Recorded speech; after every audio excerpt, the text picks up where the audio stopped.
My dear masters, నా పేరు ఝాన్సీ, మాది నెల్లూరు. నేను 2017లో ధ్యానంలోకి రావడం జరిగింది. ధ్యానంలోనికి రాకముందు నేను ఎలా ఉన్నాను, ధ్యానంలోనికి వచ్చిన తర్వాత నేను ఎలా ఉన్నాను చెప్తాను మాస్టర్స్. ధ్యానానికి రాకముందు పూజలు చేసేదాన్ని.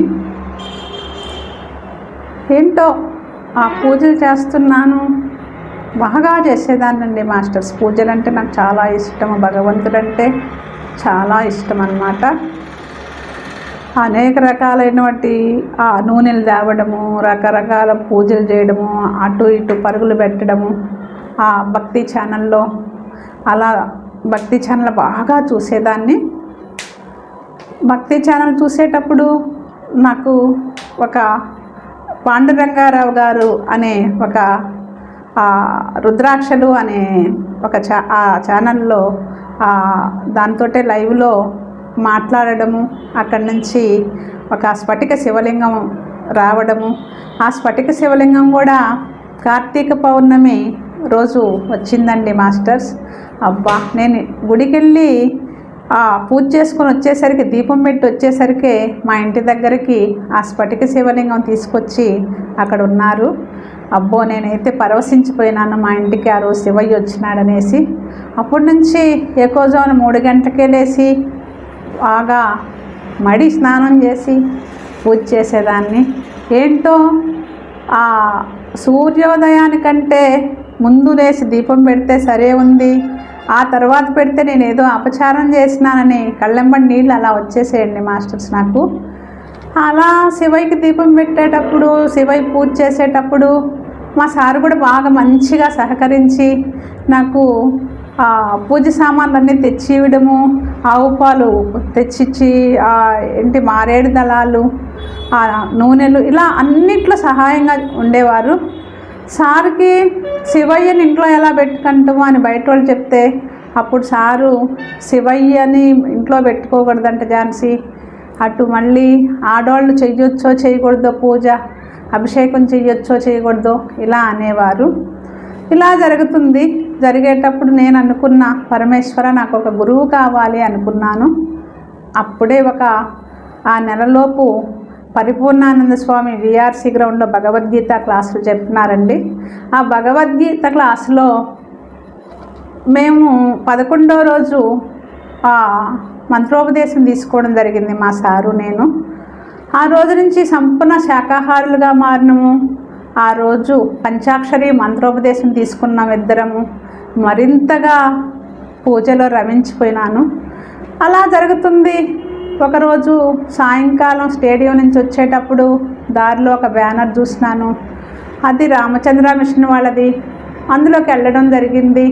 అక్కడికి వెళ్ళి ఒక 3 సిట్టింగులు తీసుకున్న తర్వాత ఒకరోజు ఆశ్రమానికి వెళ్ళినాను.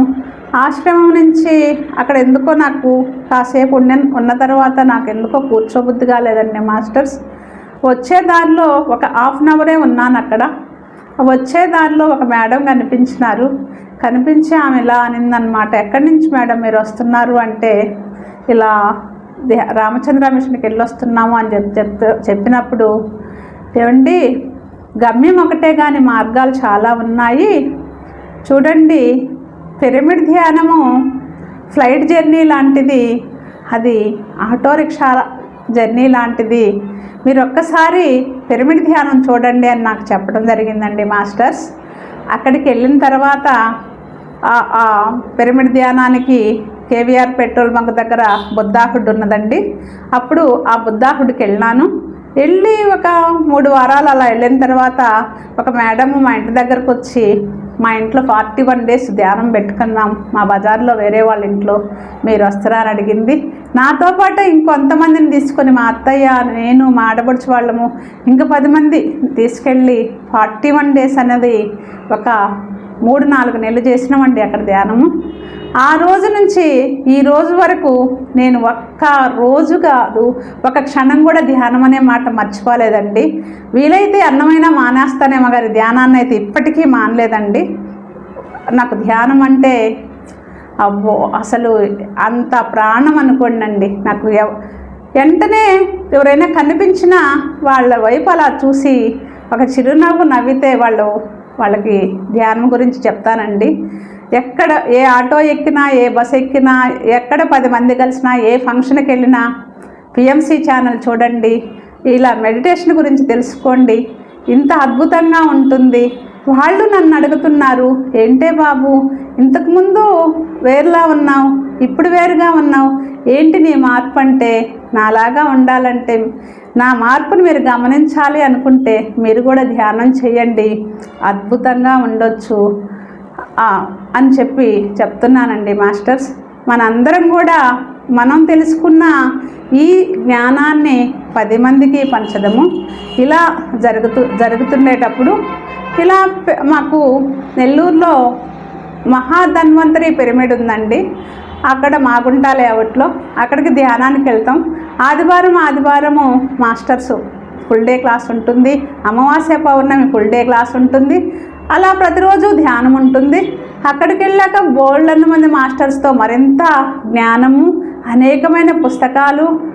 ఇలా అక్కడ ఉండే మాస్టరు ఒకరోజు నాకు స్పిరిచువల్ ట్యాబ్లెట్స్ గురించి చెప్పడం జరిగింది. తిరుపతి నుంచి లక్ష్మీ ప్రసన్న మేడం గారు 11 డేస్ ప్రోగ్రాము ఇక్కడ జరగద్ది, మీకు ఇంట్రెస్ట్ ఉంటే జాయిన్ కండి మేడం అని చెప్పడం జరిగింది. అసలు మనం ధ్యానానికి వచ్చినాము, మళ్ళీ స్పిరిచువల్ ట్యాబ్లెట్స్ ఏంటి తినడానికే, ఈ మాట ఏంటో కొత్తగా ఉంది, ఇదేంటో తెలుసుకుందామని ఒకటికి ఫస్ట్ టైము ఏదో అడ్డుపడింది. మళ్ళీ రెండోసారి కూడా అలా జాయిన్ కాలేకపోయా. మూడోసారి మళ్ళీ జార్దమని అనుకునేసరికి మా అత్తయ్య గారు కొంచెము పడిందనమాట. అప్పుడు కూడా జాయిన్ ఏమోనని మేడం గారితో అంటే, ఏం కాదు, ఒక్క అడుగు ముందుకెయ్యి, ప్రకృతి అదే సర్దుబాటు చేస్తుంది అని చెప్పడం జరిగింది. 11 రోజులు క్లాసులకు రావడము, స్పిరిచువల్ ట్యాబ్లెట్స్ని గురించి తెలుసుకోవడము, మన సరికాని ఆలోచనలు, సరికాని భావాలు, సరికాని మాటలే మన అనారోగ్యానికి కారణమని దాని ద్వారా తెలుసుకోవడం జరిగింది మాస్టర్స్. స్పిరిచువల్ ట్యాబ్లెట్స్ అంటే మన మాటలే మనకి రోగాలు అనేది బాగా అర్థమైంది. అక్కడి నుంచి అలా నా జర్నీ మొదలైంది. నాకు గొంతు నొప్పి వచ్చిందండి. గొంతు నొప్పి వచ్చి నేను చాలా హాస్పిటల్స్ తిరిగినాను. ఎక్కడ తిరిగినా ఏమీ లేదు అని చెప్పినారు. కానీ మేడం గారు ఆ రోజు మేడం గారితో చెప్పినప్పుడు స్పిరిచువల్ ట్యాబ్లెట్స్ క్లాస్లో మీరు వేమన పద్యాలు, వీరబ్రహ్మేంద్ర స్వామి పద్యాలు, పాటలు అవి నేర్చుకోమని చెప్పినారు. అప్పుడు బోలెడన్ని పాటలు, బోలెడన్ని వేమన పద్యాలు, వీరబ్రహ్మేంద్ర స్వామి పద్యాలు చాలా నేర్చుకున్నానండి. ఆ త్రోట్ పెయిన్ ఎటు పోయిందో నాకే తెలియదు. అసలు అనారోగ్యాన్ని మనం డాక్టర్ దగ్గరికి వెళ్తే మనం చెప్తేనే తెలుసుద్దండి, మనకి మనంగా నయం చేసుకోగలమండి. మన శరీరంలో ప్రతి అవయవము స్పందిస్తుంది. మనము ఎప్పుడైతే దాన్ని ప్రేమతో పలకరించి మనం దాన్ని అంగీకరిస్తే, ఆ వచ్చిన పెయిన్ని మనం స్వీకరిస్తే అది వెళ్ళిపోతుందండి. చూడండి మాస్టర్స్, మన ఇంటికి వచ్చిన చుట్టం వచ్చినారు, మంచిగా అతిథి మర్యాదలు చేసి మీరు పంచభక్ష పరమాన్నాలు పెడితే వాళ్ళు 3 రోజులు ఉందామనుకునే వాళ్ళు వారం రోజులు ఉందామనుకుంటారనమాట. అలాగే మన రోగం కూడా మనము ఆ తీసుకునే దాన్ని బట్టి అది అలా ఉండిపోతుందన్నమాట. మనం ఎప్పుడైతే దాన్ని స్వీకరిస్తామో అది మన నుండి వెళ్ళిపోద్ది అన్నమాట. Thank you masters. మీరందరూ ధ్యానం చెయ్యండి, అందరూ మంచిగా జీవించండి masters. Thank you masters. Thank you. ఈ అవకాశాన్ని ఇచ్చిన ఈ మాస్టర్స్కి అందరికీ నా ధన్యవాదాలండి మాస్టర్స్. Thank you. బ్రహ్మర్షి పితామహ పత్రి సార్కి కోటి నమస్కారాలండి మాస్టర్స్. Thank you.